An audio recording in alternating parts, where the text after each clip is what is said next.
দেখেন এই এই সাইড পুরোটা ক্লিয়ার, এই পাশটা পরিষ্কার ওই পাশটা পরিষ্কার, আর একটা দোকান আমরা বসতে দিই না ফুটপাতে, সব ক্লিয়ার। ঠিক আছে। আচ্ছা, আপনি না বললেন সবগুলো দোকান উঠিয়ে দেওয়া হয়েছে, তাহলে ওই যে ওই দোকানটা কিসের? ম্যাডাম কি বলবো, এই দোকানটা এক মহিলার, আমরা যতবারই যাই এই দোকানটা উঠাইতে, কিন্তু এই মহিলা হাতে পায়ে ধরে কান্নাকাটি করে, কি যে করব আপনি বিশ্বাস না করলে স্যারকে জিজ্ঞেস করেন। এসব কথা বললে তো হবে না।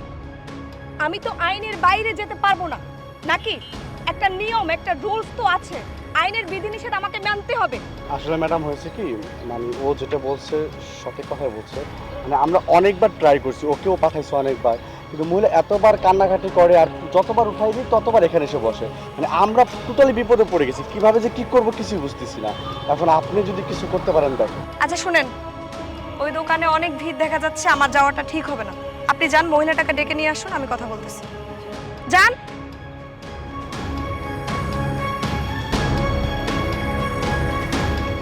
বাসান দেখ, আজকে তো পুলিশের লগে আরো লোকজন আইছে। আজকে মনে হয় দোকানটা বাঁচাতে পারবো না আমরা, ঠিকই ভাঙ্গেই দিব। কি করবো, কই যাবো, মাথায় কোনো কাজই করতেছে না। এই ম্যাজিস্ট্রেট ম্যাডাম আপনাকে ডাকছে, চলেন। আমারে না আমারে ডাকছে, এখন আপনার জন্য আমার চাকরি যাইব, আপনি তাড়াতাড়ি আসেন আসেন। চলেন।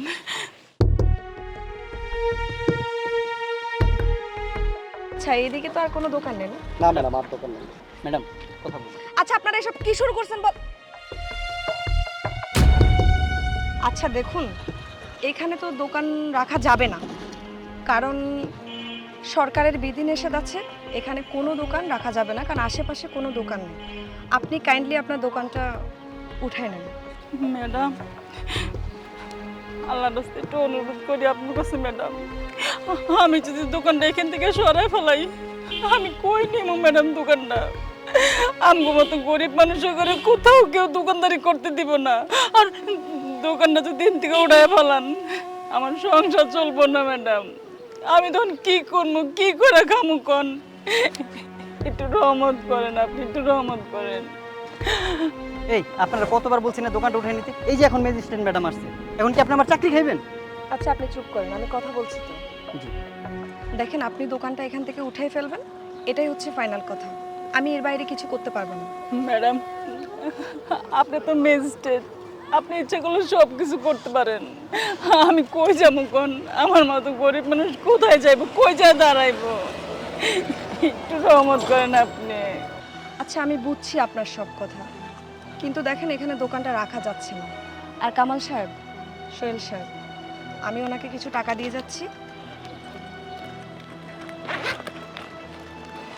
আপনারা দুজনেই কাইন্ডলি ব্যবস্থা করবেন ওনার দোকানটা করে দেওয়ার জন্য, ঠিক আছে? ওনাকে ম্যাডাম কোনো চিন্তা করবেন না, আপনি আপনি যেভাবে বলছেন, আমি খুব সুন্দর একটা প্লেস দেখে আমি তার দোকানে ব্যবস্থা করি। ঠিক আছে, তাহলে আপনারা দুইজনে সুন্দর একটা প্লেস দেখে ওনার জন্য সুন্দর করে একটা দোকান রেডি করে দিবেন, ওকে? ঠিক আছে ম্যাডাম। ঠিক আছে। ম্যাডাম, আপনি আমারে এতগুলি টাকা দিলেন? আন্টি, আপনি আমাকে চিনতে পারবেন না, আমি খুব ছোট ছিলাম। আপনার মনে আছে আজগর গ্রামের কথা, রহমান সাহেবের কথা? আমি সেই রহমান সাহেবের সেই ছোট্ট মেয়েটি, আমি প্রিয়াঙ্কা। আমরা তখন খুব গরিব ছিলাম, আমার পড়াশোনা প্রায় বন্ধ হয়ে গেছিল। আপনার হাজব্যান্ড আঙ্কেল আমার আব্বুকে টাকা দিয়েছিল আমার পড়াশোনার জন্য, সেই টাকা থেকে আমার পড়াশোনা চলে। আর আজকে আমি এত বড় হয়েছি শুধু আপনাদের দোয়ায়। সেদিন যদি আপনারা টাকাটা না দিতেন, তাহলে আজকে আমি এত বড় হতে পারতাম না। আমি সেই ছোট্ট প্রিয়াঙ্কা আজকে ম্যাজিস্ট্রেট, শুধুমাত্র আপনার জন্য। আন্টি, আপনি কোনো চিন্তা করবেন না, আমি আপনাকে টাকাটা দিয়ে যাচ্ছি। ওনারা দুজন আপনাকে ভালো একটা সুন্দর একটা জায়গা দেখে, যেখানে কোনো সমস্যা হবে না, সেখানে একটা সুন্দর জায়গা দেখে দোকান নিয়ে দেবেন। মা, মা, আল্লাহ তোমার আরো বড় করুক মা, আরো বড় করুক। আন্টি, আপনি দোয়া করবেন আমার জন্য। আর শুনেন কামাল সাহেব, সোহেল সাহেব, আপনারা তাড়াতাড়ি ওনার দোকানটা দেওয়ার ব্যবস্থা করে দেবেন, ঠিক আছে? অবশ্যই ম্যাডাম। আন্টি, তাহলে আজকে আমরা আসি, কেমন? আপনি ভালো থাকবেন, চলুন।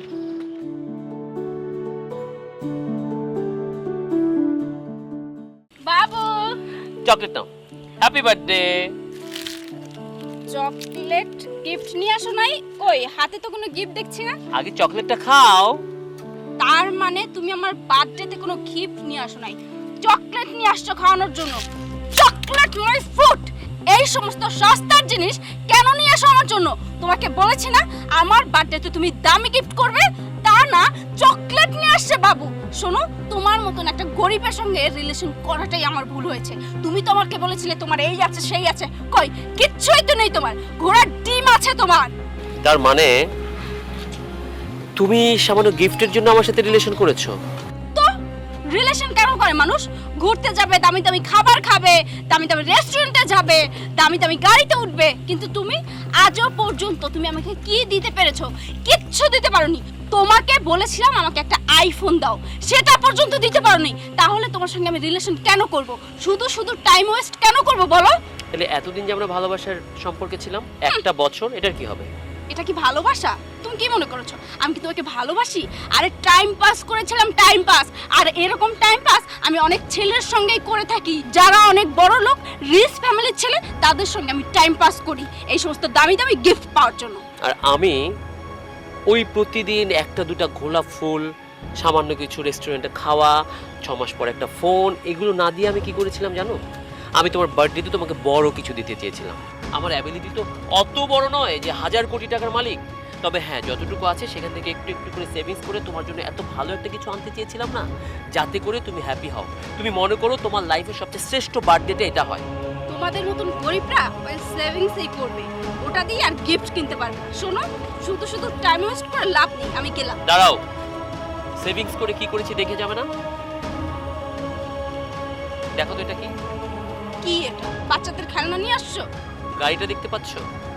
এই গাড়িটার চাবি এটা, অটো। আমি তোমার জন্য এই গাড়িটা, ব্র্যান্ড নিউ কারটা নিয়ে এসেছিলাম তোমার বার্থডেতে গিফট করবো বলে, আর তুমি জাস্ট আমাকে অপমান করে চলে যাচ্ছিলে। আমি চকলেটগুলো দিয়েছিলাম মিষ্টি মুখ করার জন্য, কারণ আমি আশেপাশে কোনো মিষ্টির দোকান পাইনি, তাই চকলেট নিয়ে এসেছিলাম। বাবু, আই এম সরি, এই গাড়িটা তুমি আমার জন্য নিয়ে আসছো। আমি ঠিক বুঝতে পেরেছিলাম তুমি আমার জন্য কোনো দামি গিফট নিয়ে আসবে, সেই ভাবনাটা আমার সঠিক হয়েছে।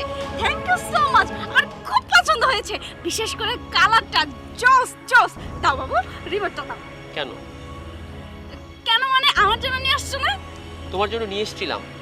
এখন এই গাড়িটা ফেরত দিয়ে এই গাড়িটার টাকা দিয়ে আমি আমার মায়ের জন্য একটা ফ্ল্যাট বুকিং দিব, কারণ তোমাদের মতো মেয়েদের পেছনে খরচ করা মানে হচ্ছে নিজের পায়ে নিজে কুড়াল মারা। তার চেয়ে বাবা মা ভাই বোন এদের পেছনে খরচ করবো, সারা জীবন তারা আমার সাথে থাকবে, আমার পাশে থাকবে।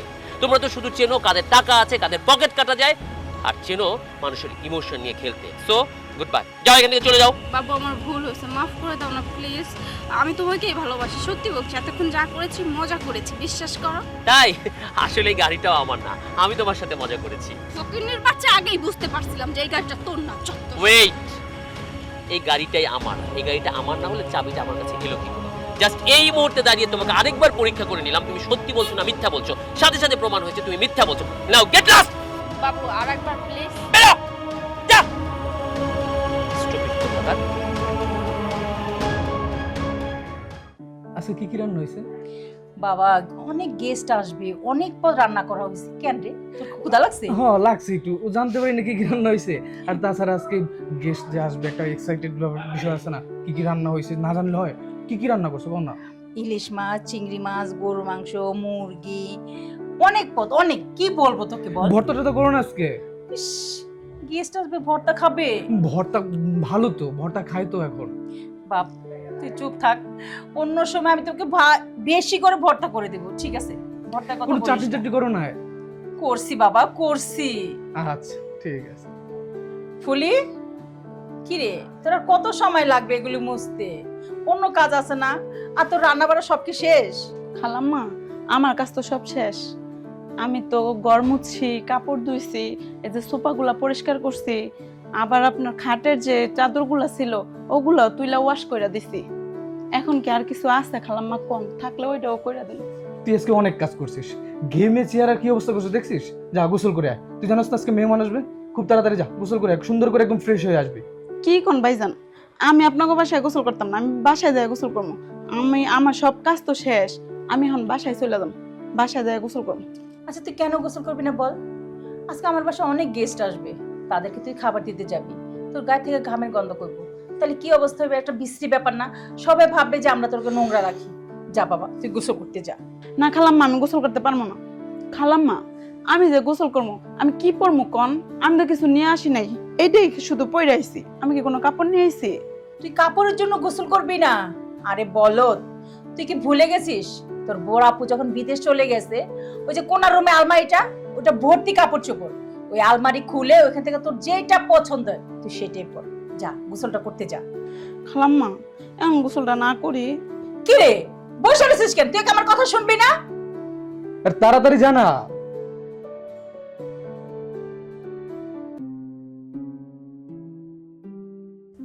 মা, হ্যাঁ? ফুলের গোসল করতে পারাইছো? একদম ঠিক কাজ হয়েছে। দেখছো কি অবস্থা, ঘেমে টেমে একদম একাকার অবস্থা। আর আমরা যদি খেতে বসি, কেউ যদি আসে আর ওকে দেখলে কি বলবে বলো তো? বাবা শোন, মেয়েটা সারাক্ষণ ঘরের সংসারে সব কাজ করে, তোরা তো ঘামাই বই বুঝছিস না? এই যে তুই এখানে বসে আছিস, দেখ তুই ঘামায় কি অবস্থা, ফ্যান চলতেছে, ঘামাইছিস। আর এই মেয়েটা সারাক্ষণ সমস্ত বাড়ির কাজ করে, তাহলে কি হবে বল? ঠিক আছে মা, মানলাম, কিন্তু ও তো পরিষ্কার থাকে না। পরিষ্কার পরিচ্ছন্ন যদি থাকতো তাহলে এটা কথা হতো। আর মানুষজন এসে যদি দেখে এরকম একটা মেয়ে আমাদের বাসায় থাকে, নোংরা ফ্রেশ থাকে না, তো কি বলবে বলো মা তুমি? না, এখন গোসল করতে গেছি তো, গোসল করে আসো।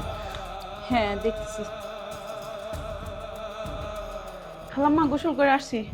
আর কোনো কাজ আছে?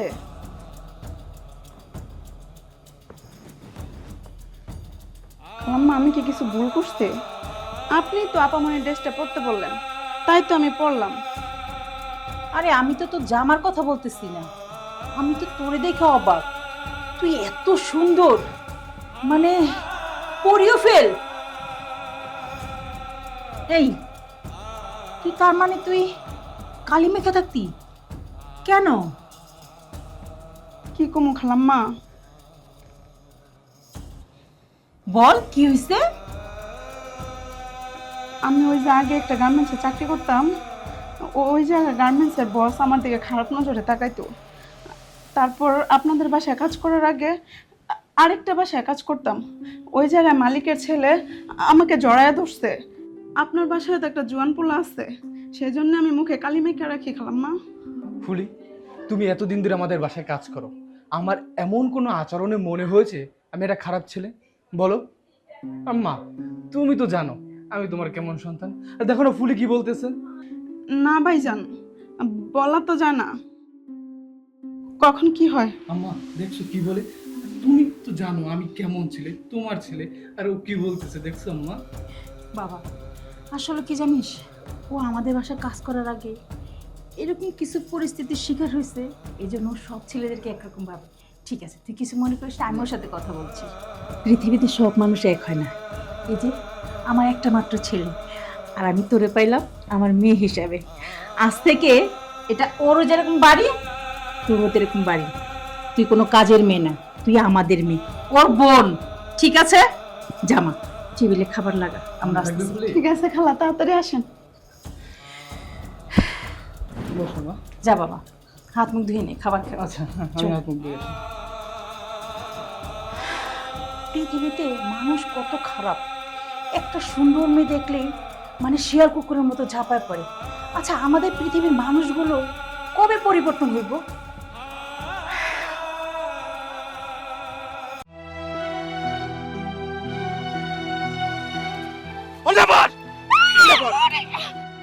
আরে এই পাগলের বাচ্চা, এই, তোর এত বড় সাহস! এই কোথা থেকে আসছিস? এসব অন্য পরিয়ে দিয়েছিস? এই ও আমার গায়ে টাচ করলি কেন? টাচ করলি কেন? হ্যাঁ, পাগলের ভাম ধরেছিস তাই না? মেয়েদের গায়ে টাচ করার জন্য? তোদের মতন পাগলদেরকে খুব ভালো করেই চিনি। তোরা দেখিস যে কোন মেয়ে রাস্তায় দাঁড়িয়ে থাকে, তাদেরকে কি করে ইপটিজিং করা যায়, তাদেরকে কি করে টাচ করা যায়, সেই ধান্দায় থাকিস তাই না? আজকে তোর খবর আছে, আজকে তোকে মেরে তোকে একটা শিক্ষা দিব। আমি কিছু করি নাই। আশ্চর্য, আপনি ওনাকে মারছেন কেন? মারবো না তো কি করব? এই পাগলের বাচ্চা এসে আমার সঙ্গে ইপটিজিং করছিল। ইফটিজিং করছিল? কিভাবে ইফটিজিং করছিল? কিভাবে আর করবে? এই যে ওন্নাটা নিয়ে এসে আমার গায়ে জড়িয়ে দিয়েছে, আমাকে টাচ করার চেষ্টা করেছে। সে আপনাকে টাচ করার চেষ্টা করেনি, সে আপনাকে সম্ভ্রম রক্ষা করার চেষ্টা করেছে। মানে? মানে হলো সে পাগল, কিন্তু সে কিন্তু পাগল ছিল না। ওর একটা ওয়াইফ ছিল খুব সুন্দর, সে নিজেকে পরিপাটি রাখতে পছন্দ করত, ওয়েস্টার্ন পরতো, থ্রি পিস পরতো, শাড়ি পরতো, সবসময় ভালোভাবে নিজেকে পরিপাটি রাখতো। তো একবার ওয়েস্টার্ন পরে রাস্তা দিয়ে যাচ্ছিল, আর সেই সময় কিছু বাজে মস্তিষ্কের ছেলেরা মেয়েটাকে টিজ করে, এবং এই টিজিংটা ওনাকে রোজ রোজ করা শুরু করলো। প্রতিদিনের এই টিজ সে সহ্য করতে না পেরে অনেক অভিমানে নিজেকে পৃথিবী থেকে সরিয়ে নিল। আর ও তো ওর ওয়াইফকে খুবই ভালোবাসতো, খুবই ভালোবাসতো। ওয়াইফ হারানোর শোকে সে নিজেকে আর ধরে রাখতে পারেনি, তার মস্তিষ্ক বিকৃত হয়ে গেছে, পাগল হয়ে গেছে সে। এখন যখনই রাস্তায় কোনো মেয়েকে দেখে একটু ওয়েস্টার্ন পরে যাচ্ছে, তখনই তাকে ওড়না জড়িয়ে দেয়। আসলে দেখুন, এটাই ওর কোনো দোষ নেই। ও যেটা করেছে হয়তো আপনাকে ভালো ভেবেই করেছে। ও আচ্ছা, আই এম সরি। অ্যাকচুয়ালি আমি ভেবেছিলাম উনি মনে হয় আমাকে একা একটা মেয়ে পেয়ে ইফটিজিং করতে চেয়েছে। আসলে কি করব বলেন, এখন বর্তমানে ইফটিজিংয়ের হার এত পরিমাণ বেড়েছে, একটা মেয়ে রাস্তা দিয়ে একা হাঁটতেই পারে না, ছেলেরা দাঁড়িয়ে থেকে ইফটিজিং করে। এই জন্য আমি রেগে গিয়েছিলাম। আসলে উনি যে আমার ভালোটা চেয়েছে এটা আমি বুঝতে পারিনি। আসলে ভুলটা আমারই। এরকম একটা ওয়েস্টার্ন ড্রেস পরে রাস্তায় বের হওয়াটা আমার উচিত হয়নি। আসলে আমরা তো মুসলিম ঘরের মেয়ে, আমাদের উচিত পর্দা করে রাস্তায় বের হওয়া, কিন্তু আমরা তা না করে আমরা যুগের সঙ্গে তাল মিলিয়ে চলতে চাই। আমরা নিজেকে যত খোলামেলাভাবে উপস্থাপনা করতে চাই, আমরা মনে করি এতেই মনে হয় আমাদের ভালো লাগে, কিন্তু আসলে এটা তো ঠিক না। সরি ভাইয়া, আজকের পর থেকে আমি সুন্দরভাবে রাস্তায় বের হব। আপনি যেটা বলেছেন সেটা ঠিক, আপনি অল্প সময়ে পুরো ব্যাপারটা বুঝে গিয়েছেন। কিন্তু এইখানে কিন্তু ওইসব ইফটিজিং যারা করে তাদেরও দোষ আছে। একটা মেয়ে কিভাবে কোন পোশাক পরবে, কোন পোশাকে তাকে ভালো লাগবে মন্দ লাগবে, এটা কিন্তু পুরোটাই মেয়েটার ওপর। কিন্তু কিছু কিছু ইফটিজিংকারী আছে যারা শুধুমাত্র যে ওয়েস্টার্নে মেয়েদের দেখলে ইফটিজিং করে তা কিন্তু নয়, তারা বোরকা পরা মেয়েদেরও টিজ করে, শাড়ি পরা মেয়েদেরও টিজ করে, কম বয়সী মেয়েদের টিজ করে, বেশি বয়সী মেয়েদের টিজ করে। এখানে দোষটা আসলে ওই টিজারের, যে টিজ করছে। তবে আপনি যে কথাটা বলেছেন এটা খুব ভালো একটা কথা। আমাদেরও উচিত নিজেকে আবৃত করে রাখা, ইফটিজারের ভয় নয়, অন্তত আমাদের যে অনুশাসন, আমাদের যে দেশীয় সংস্কৃতি, এটাকে রক্ষা করার জন্য হলেও আমাদের ওইভাবে আসা উচিত। আপনাকে ধন্যবাদ। এই পাগল, রাস্তায় কখন আর এইভাবে করবি না, ঠিক আছে? উনি তোর বোনের মতো। চল।